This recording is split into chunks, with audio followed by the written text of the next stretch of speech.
I'm Ghosty Russ, and you are probably wrong about the THORN trilogy, and I'm gonna tell you why.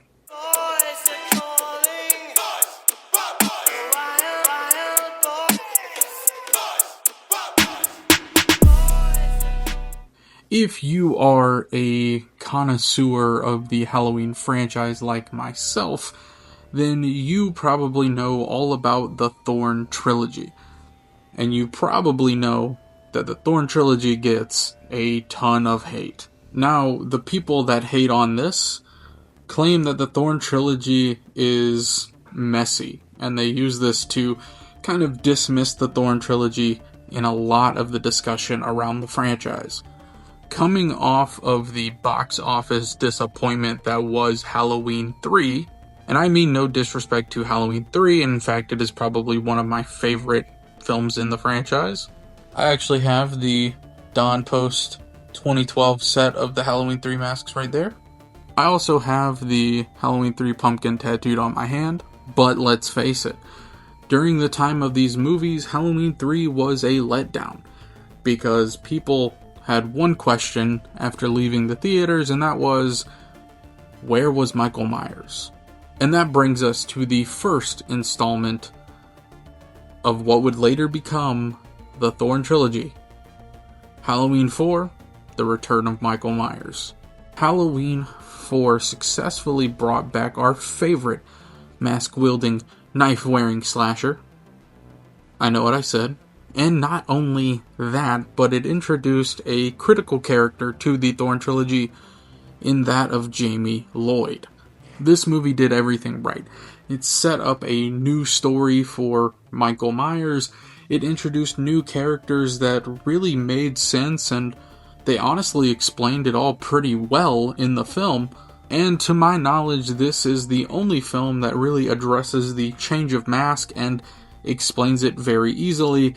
Michael escaped, no mask, goes to Vincent Drugs, steals a new mask. Perfect explanation. And this would set up a core vibe for the THORN trilogy. Now, of course, we have part 5, and this is where things start to kind of go a little bit off the deep end, but I'm going to tell you why that's not necessarily a bad thing. So, Halloween 5 comes along, and honestly, I might get a lot of hate for this, but I actually like the new mask. Hate that they didn't really explain how it happened, but here we are. Now, this movie took a lot of the things that Part 4 did very well, and honestly tried to amp them up, and just kind of turn them up a notch in my opinion. And we get the psychic link between Jamie and Michael, and we also get our first glimpse of the Man in Black. Now, you may be wondering, how is Part 5 a good thing for the franchise? It kind of diverts from the shape kind of story that we've all come to know and love, and twists it a little bit. It's something different, and I understand that may not be everybody's cup of tea, but you're wrong. And then moving on to the last installment in the THORN trilogy, we have Halloween 6. Now, this is probably the most controversial out of the 3, but given the circumstances going into Part 6, having to kind of tie everything together from Part 5 with no real vision laid out, I think Part 6 is a very, very entertaining film. It also has one of my favorite masks of Michael. There is something very evil and menacing looking to this mask.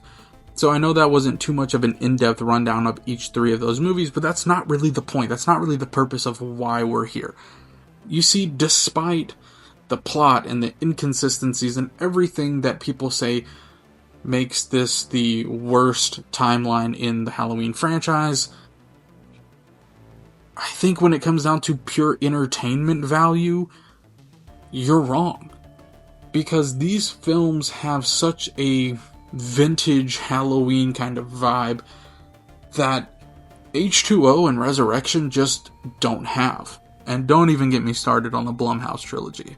There's a certain bit of grit and unpolished feeling with these films that honestly makes them stand out and makes them fit in better with the original and part 2, as opposed to H2O and Resurrection that have this very, what I like to refer to as the post-Scream era infection.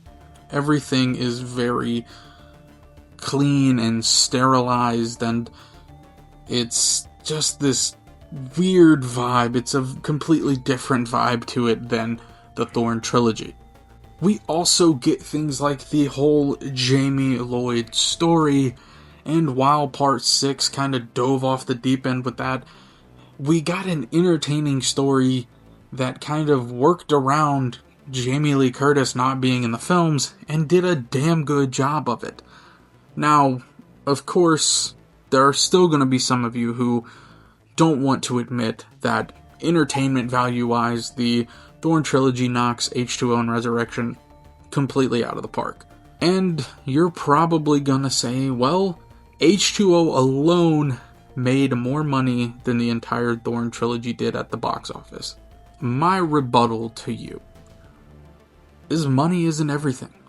Now, while the studio may feel differently, in all honesty, H2O and Resurrection are easily more forgettable and a lot less important. The THORN trilogy just has and always will have a distinct vibe to it that ties it to the raw and gritty feel of the original. And that, my friends, is why you are wrong about the THORN trilogy. Thank you for watching. If you will, please give this video a thumbs up. Please like and comment down below what you think of the THORN trilogy, and if you agree or disagree with me. Get out, scoot! Skedaddle! Get the fuck out of Dodge!